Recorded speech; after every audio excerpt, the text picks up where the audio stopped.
The FMCSA has just announced their final guidance on the definitions of a broker and a bona fide agent. The guidance also included the role and activities of entities referred to as dispatch services and the level of financial penalties for unauthorized brokerage services provided by such entities.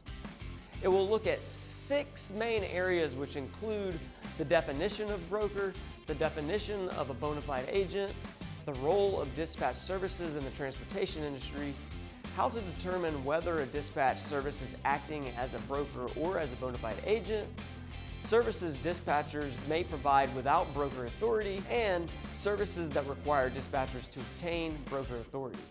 So what does the final guidance say?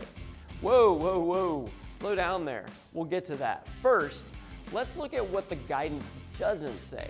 The last few years have seen a big issue regarding accusations of fraud, supply chain abuse, theft of cargo, double brokering, and misappropriation of funds occurring in the industry. Double brokering is a big issue in the industry and occurs when a carrier accepts a load and then rebrokers it to another motor carrier. This is not a legal practice. In cases of double brokering, it is very likely the motor carrier that rebrokers the load is not authorized or in compliance with the FMCSA. This has become a big issue in the marketplace. When considering double brokering, a good rule of thumb to follow is if the rate seems too good to be true, then it's too good to be true. For example, if you know the market and see a load 75% over fair market rate, the load is likely double or even triple brokered. So you may pick up the load thinking, I'm about to make big bank. But in actuality, you will probably end up getting ghosted after delivering that load and never get paid at all. Many commenters on the guidance were concerned with double brokering, in which some entities act as brokers without proper authority. In response, the FMCSA said that double brokering is not a term defined by statute or regulation, and they have avoided creating unintended consequences in issuing its understanding of its regulations and related matters. The final guidance says, while the guidance may be relevant to stakeholder compliance with FMCSA's regulations, any changes to FMCSA's regulations and consequently to a stakeholder's compliance responsibilities would need to be made through a rulemaking proceeding.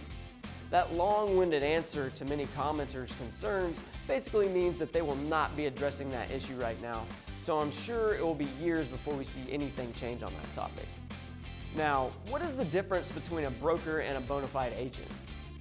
Well, to keep it simple, a broker connects the people who have freight to move with the people who move it, while a bona fide agent works similarly, but usually is an individual or entity that solicits business for a motor carrier. If you would like to know more about what brokers and bona fide agents actually do, we have a detailed video that you can watch in the top right of your screen or a detailed article in the description below. But if you have any questions at this point or need more clarification, just fill out the form below and a DOT compliance specialist will get back to you within 24 hours. To better understand the regulatory definition, we should mention that there is no statutory or regulatory definition of a dispatch service. But they do have certain common features, including working exclusively for motor carriers and not for shippers. They source loads for motor carriers, and they also perform additional services for motor carriers unrelated to sourcing shipments. Let's dive deeper into dispatch services. Dispatch services may be classified as either brokers or bona fide agents, depending on the nature and scope of their activities. This requires an analysis of whether the activities meet the criteria set out in the statutory and regulatory definitions of a broker or bona fide agent. While no single factor will determine the business relationship between a dispatch service and a motor carrier, more control of the dispatcher by the motor carrier means dispatchers are less likely to source and allocate loads at their own discretion, which would ultimately require a broker authority. Next, a dispatch service that meets the following criteria would generally be considered a bona fide agent and would not require broker authority. The following list is a good reference for when broker authorities are not required. However, it is not exclusive, and a dispatch service does not necessarily have to meet every listed factor. Also, these are being summarized, so please go check out the article to get more detailed descriptions on them. 1. The dispatch service has a written legal contractual relationship with a motor carrier. 2. The dispatch service goes through a broker to arrange transport and doesn't solicit shippers for freight. 3. The dispatch service does not provide billing or accept compensation from the broker, third-party logistics companies, or factoring companies, but instead receives compensation from the motor carrier based on predetermined contracts. 4. The dispatch service is not an intermediary or involved in the financial transactions between a broker and motor carrier.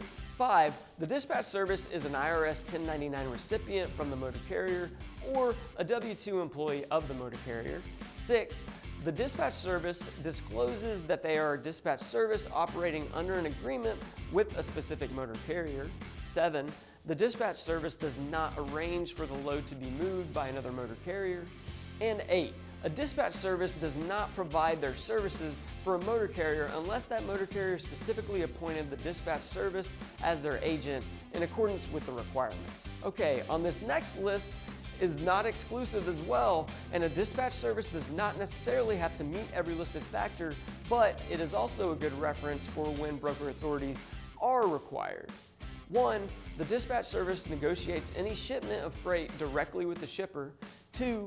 The dispatch service takes compensation for a load from the broker or factoring company or is involved in any part of the monetary transaction. 3.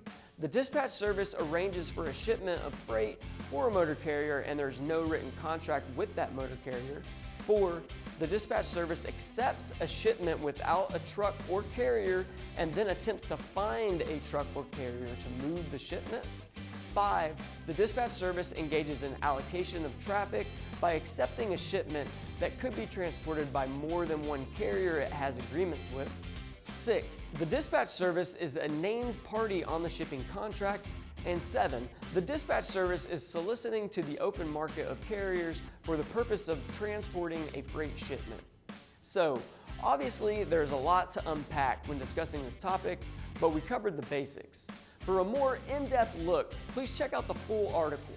Links are in the description, or you can fill out the form below to get your questions answered right now. Also, you can get a complete broker insurance quote today from our commercial truck insurance specialist. You can call us at 1-800-724-5523, email us at info@cnsinsures.com, or you can just fill out the form below.